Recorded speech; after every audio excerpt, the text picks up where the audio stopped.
बहू, बहुत तेज चक्कर आ रहे हैं, पेट में चूहे कूद रहे हैं। जल्दी से मेरा साबूदाने का फलाहार ले आ, अब और भूखी नहीं रह सकती। जी माँ जी, बस 5 मिनट दीजिए। हे भगवान, मैं तो रात को साबूदाना भिगोना ही भूल गई। अब माँ जी को क्या दूंगी? उनका तो व्रत है, अगर भूख से उन्हें कुछ हो गया तो। आज बिना भिगोए कच्चे साबूदाने से ही ऐसा क्रिस्पी वड़ा बनाऊंगी कि माँ जी का व्रत भी पूरा होगा और उन्हें ताकत भी मिलेगी।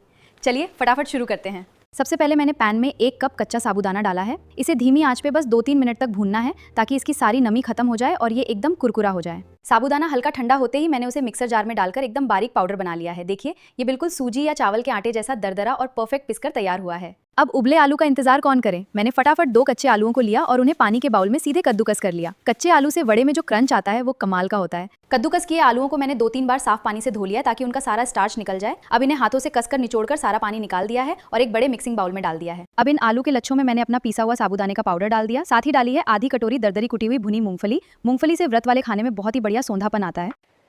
तीखेपन के लिए मैंने इसमें 4 बारीक कटी हुई हरी मिर्च और ढेर सारा फ्रेश हरा धनिया डाला है। अब इसमें जाएगा व्रत वाला सेंधा नमक, जो आप अपने स्वाद के अनुसार डाल सकते हैं। थोड़े और फ्लेवर के लिए 1 चम्मच जीरा और ताज़ी कुटी काली मिर्च। बहू, और कितनी देर? बस माँ जी, गैस पे कढ़ाई रख दी है, बस तल रही हूँ। इस मिक्सचर में हमें 1 बूंद भी पानी नहीं डालना है। कच्चे आलू में अपना ही इतना मॉइस्चर होता है कि जब आप इसे हाथों से अच्छे से मसलेंगे तो साबूदाना सारा पानी सोख लेगा और एक बढ़िया डो बन जाएगा।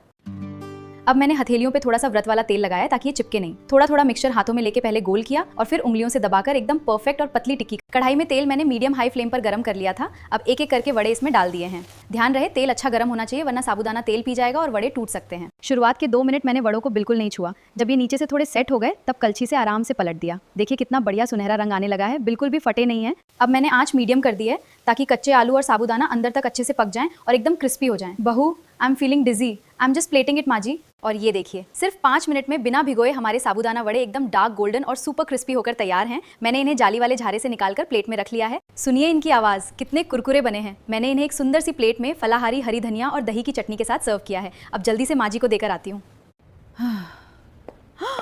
इतनी जल्दी साबूदाने के वड़े कैसे बना लिए? खुशबू तो बहुत ही बढ़िया आ रही है। माँ जी, आप खाकर देखिए, फिर बताती हूँ।